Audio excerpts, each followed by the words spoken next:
அனைவருக்கும் கிடைத்த அற்புத விளக்கு செல்போன் ஆகும். அடுத்ததாக நம் 3ஆம் வகுப்பு மாணவி சிவன்யா அவர்கள் செல்போன் வாழ்க்கை சங்கடமே என்ற தலைப்பிற்கு பேச வருகின்றார்.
கையில போன் இருக்கு, மிக அருமை.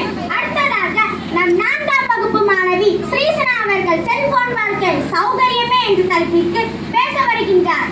மதிப்பிற்குரிய நடுவர் அவர்களே, செல்போன் வாழ்க்கை சௌகரியமே என்று பேச வந்துள்ளேன். மதிப்பிற்குரிய நடுவர் அவர்களே, செல்போன் வாழ்க்கை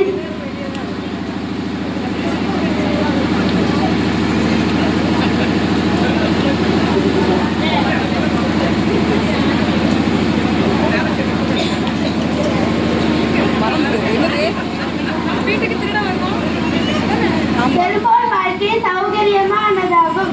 ஏனென்றால் செல்போனை கையில வச்சுக்கிட்டே மேப் லொகேஷன் பார்த்து எந்த இடத்திற்கு வேணும்னாலும் போகலாம். நம்ம வீட்டுல தனியா இருக்கோம், நம்ம கையில போன் இருக்கு.